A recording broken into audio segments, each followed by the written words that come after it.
आज के समय में पेट्रोल के दाम दिन प्रतिदिन बढ़ते जा रहे हैं। आप में से बहुत से लोग यह सोचते होंगे कि क्या पेट्रोल का दाम ऐसे ही बढ़ता जाएगा। पेट्रोल का दाम इतना ज्यादा बढ़ने का कारण क्या है? तो आइए जानते हैं कि पेट्रोल के दाम इतना बढ़ता क्यों जा रहा है और इससे रिलेटेड पूरी जानकारी देने वाले हैं। पेट्रोल का दाम इतना ज्यादा बढ़ाने में सिर्फ केंद्र सरकार और राज्य सरकार ही शामिल नहीं है, बल्कि कुछ विदेशी संगठन भी शामिल हैं। ये तो आप सभी लोग जानते हैं कि पेट्रोल डीजल किसी देश के लिए कितनी ज्यादा जरूरी होता है, और भारत में तो पूरी जीडीपी, पूरी अर्थव्यवस्था इसी पेट्रोल डीजल पर ही निर्भर है। अगर पेट्रोल डीजल के दाम बढ़ेंगे तो खाने पीने की चीजों के दाम बढ़ने लगेंगे, हर चीजों के दाम धीरे धीरे बढ़ते जाएंगे। पेट्रोल और डीजल की शुरुआत कुछ ऐसे देशों से होती है जहां से कच्चा तेल निकाला जाता है, और इसी कच्चे तेल को भारत देश खरीदता है। भारत में मौजूद 23 रिफाइनरीज में इसे कच्चे तेल से पेट्रोल, डीजल और कई तरह के पेट्रोलियम प्रोडक्ट्स तैयार किए जाते हैं।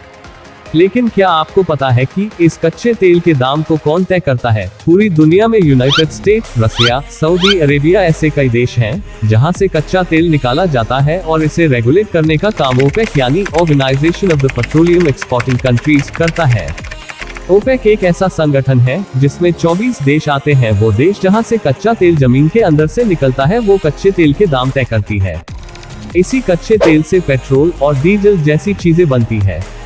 इसीलिए अगर इस तेल के दाम में बदलाव आता है तो पेट्रोल और डीजल जैसी चीजों के दाम भी बढ़ते रहते हैं।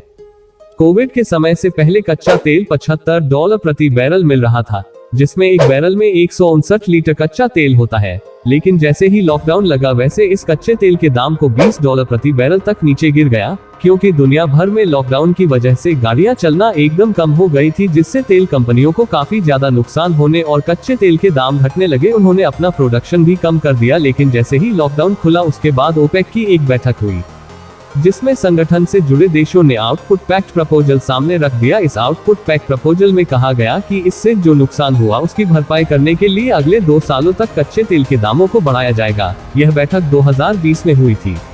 उसके बाद से ही पेट्रोल डीजल के दाम भी बिल्कुल कच्चे तेल के दाम की तरह लगातार बढ़ते जा रहे हैं। लेकिन फिर जब संगठन से जुड़े देशों को समझ में आया कि वो कच्चे तेल के दाम कंट्रोल कर सकते हैं और कंट्रोल करने के बाद अच्छा प्रॉफिट कमा सकते हैं, तब उन्होंने इस प्रपोजल को 6 महीने और बढ़ा दिया है। मतलब कि 2022 के अंत तक लगातार कच्चे तेल के दाम बढ़ते रहेंगे और इसका पैसा आपकी जेब से लिया जाएगा। आज के समय में एक बैरल कच्चे तेल की कीमत $111 प्रति बैरल तक पहुंच चुकी है। क्या आपको पता है कि पेट्रोल और डीजल रिफाइनरी से निकलने के बाद पेट्रोल डीजल कितने रुपए का पड़ता है? पेट्रोल डीजल जब रिफाइनरी से निकलता है तब इसकी कीमत लगभग 30 से 32 रुपए तक होती है। इसके बाद रिफाइनरी का कॉस्ट और सारी चीजों को मिलाकर इस पेट्रोल डीजल की कीमत 40 से 45 रुपए तक पहुंच जाती है, और 40 से 45 रुपए में आपका पेट्रोल डीजल बनकर तैयार कर दिया जाता है। लेकिन इसके बाद इसमें भारत सरकार की इंटरनल पॉलिटिक्स की बारी आती है। सबसे पहले इसमें केंद्र सरकार 37% टैक्स आपकी जेब से वसूलती है। इसके बाद जब ये पेट्रोल डीजल आपके राज्य तक पहुंचता है तो आपकी राज्य सरकार इसमें वैट यानी वैल्यू एडेड टैक्स लगा देती है, जो 23% होता है। फिर यही पेट्रोल डीजल जो आपको 40 रुपए में मिल रहा था, अब आपको 120 रुपए में मिलने लगता है। इस बात को समझने के लिए आप एक बार पुराने आंकड़े पर ध्यान दीजिए। माना कि रिफाइनरी से निकलने के बाद डीजल की कीमत 29 और पेट्रोल की कीमत 30 रुपए है। इसके बाद इसमें फ्रीट चार्जेस लगा दिए जाते हैं, जो लगभग 37 से 34 पैसे होते हैं। फिर सेंट्रल गवर्नमेंट इसमें 32 से 40 रुपए का टैक्स लगा देती है। उसके बाद इसमें 4 रुपए का डीलर कमीशन होता है। राज्य सरकार इसमें 19 से 20 रुपए तक अतिरिक्त टैक्स लगा देती है।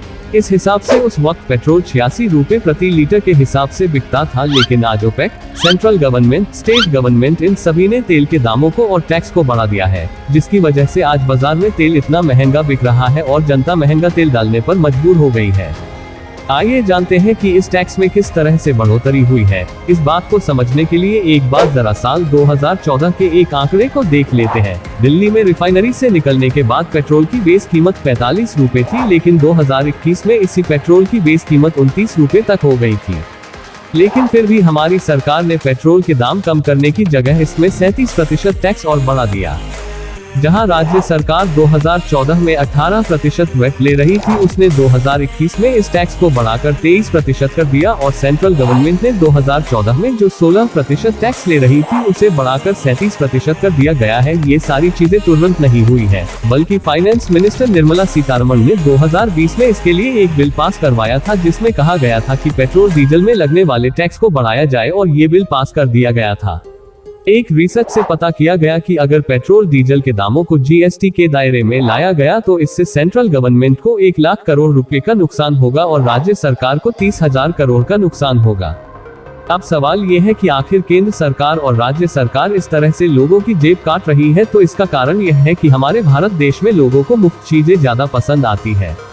फ्री बिजली, लैपटॉप वितरण, मोबाइल वितरण, फ्री का पानी, बिजली में सब्सिडी, सिलेंडर में सब्सिडी, सरकारी योजनाएं बनाकर कुछ इस तरह से लोगों को मुफ्त की चीजें बांटी जा रही है। लेकिन आपको पता है कि सभी चीजों के लिए सरकार अपनी जेब से पैसे नहीं देती है, ये सारा पैसा सरकार आप जनता से ही वसूलती है। जब पेट्रोल डीजल के दाम बढ़ते हैं तो उसके साथ साथ हर चीज के दाम बढ़ने लगते हैं, हर चीज में टैक्स की बढ़ोतरी होती है और आपको ऐसा लगता है कि सरकार द्वारा आपके लिए सब कुछ मुफ्त किया जा रहा है। इसी इंटरनल पॉलिटिक्स की वजह से आज पेट्रोल डीजल के दाम बढ़ते जा रहे हैं और आम जनता की जेबें काटी जा रही है। आशा करते हैं यह वीडियो आपको अच्छी लगी होगी। वीडियो अच्छी लगी हो तो वीडियो को लाइक करें। ऐसे ही वीडियोस देखते रहने के लिए मिस्ट्री व्यू चैनल को सब्सक्राइब करें। वीडियो में अंत तक बने रहने के लिए धन्यवाद। मिलते हैं ऐसे ही मजेदार वीडियोस के साथ।